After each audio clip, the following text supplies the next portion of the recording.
I read a book years ago by a guy called Gordon Dalby, and he said there's two ways to kill a living organism, like a plant. One is to beat it, smash it, and that's obvious, that's bad. But the other way, which takes a bit longer, is to just not water it, just leave it. Don't give it any attention, just leave it in the dark, it will die. Either way it dies. But the second way is harder to see, oh well, the plant is doing well, right? It's slowly withering.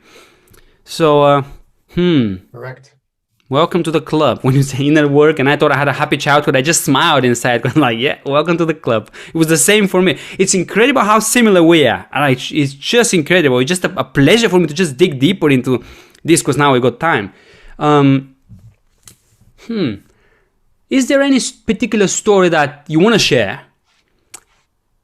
When did you become aware of well, if you want, I can give you one example of mine where I was 15, right? Up until I was 15, I knew inside my spirit, but not inside of my conscious mind, that I'm not like my dad. I'm not good enough to be a man. Like, he's the model, and I need to hide the fact that I'm not. But I'm not, right?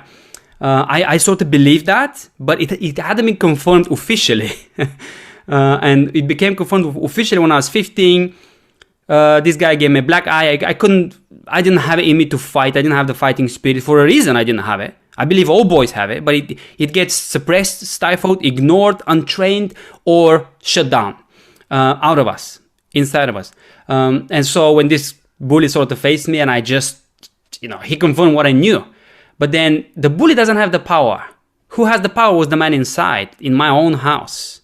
And unfortunately, my dad, bless him, I don't...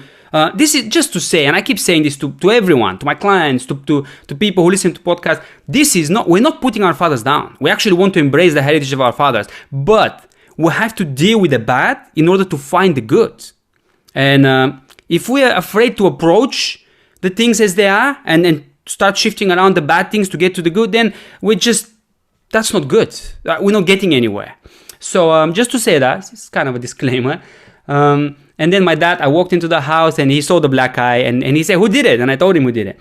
And he tried to, prior to this moment, we didn't have any loving relationship. So I was already on edge when I was around him, thinking, is he going to see that I'm not like him? Because he was a wild boy. He was expelled from 6 schools and he was very bright. He was a bright student, but he just didn't stand to like any bullying, any injustice. He just hit them.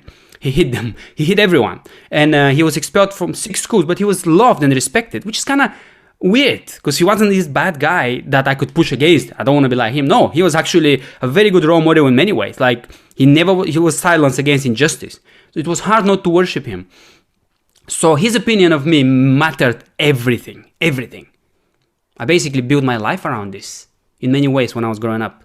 So coming in the house, told him who did it, and then he said, oh, you need to go and just get them, beat this guy up, and when he saw that I wasn't going to do it, he just said, oh, forget it, don't worry, I'll do it, you're not made for this.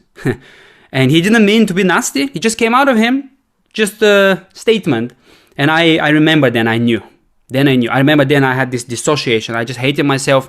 From this moment on, fast forward 5 years, I was a big guy with a shaved head, with a scar on my head, lifting weights, and for the very next day I started pumping the weights.